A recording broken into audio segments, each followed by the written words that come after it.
Assalamu alaikum. Welcome back to the Nourish Muslima. My name is Halima. So today I'm going to share with you how I make whole wheat oat shortbread. This is a healthier alternative to the regular shortbread, and it's an excellent on-the-go snack for the kids and for the adults as well.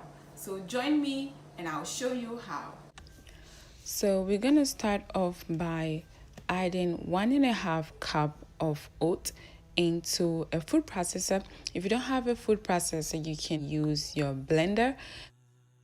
We then go ahead and process the oat into a fine or coarse texture.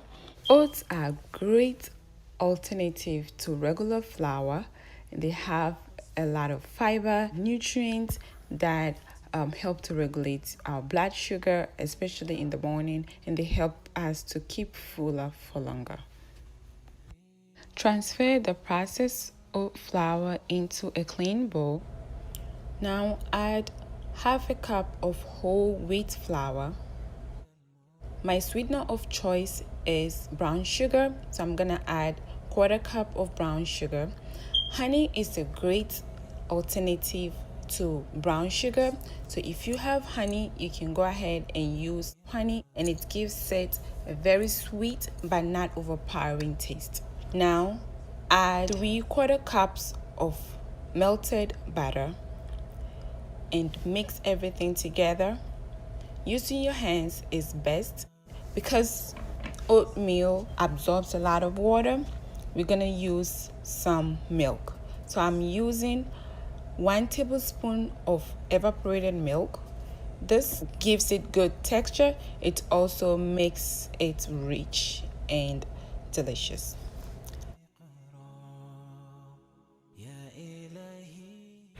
Gather the dough into a tight ball, like so.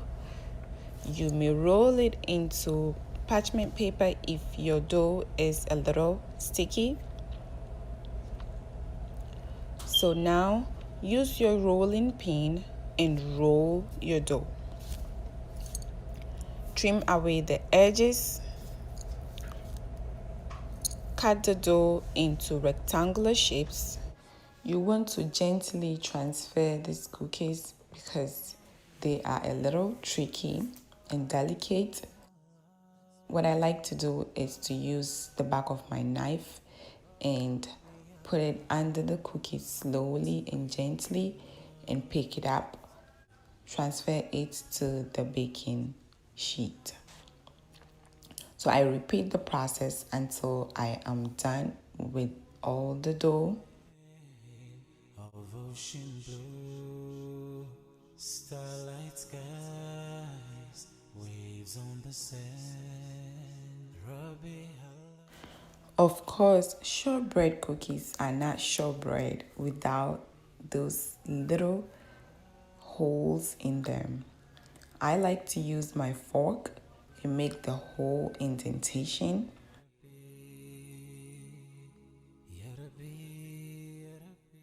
Preheat your oven to 350 degrees Fahrenheit and bake them for about 10 to 15 minutes until they are nice and golden.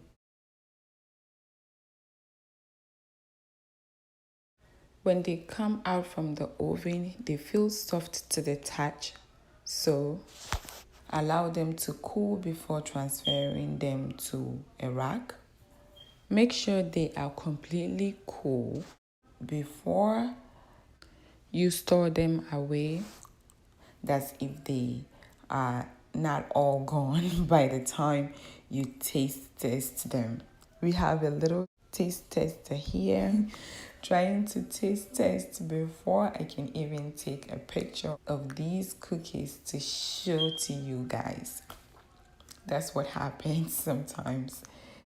I know that these cookies contain wholesome ingredients and they are good for the girls and they are good for me, so there is no guilt in indulging in these cookies. Please make sure to hit the subscribe button so you don't miss any future videos. I would like you to please Leave a comment and let me know what you think and what you want me to make next. Jazakumullahu khairan for watching. I hope you like this video and you share it with your friends and family. Until next time, be in the best of health and iman. Assalamu alaikum.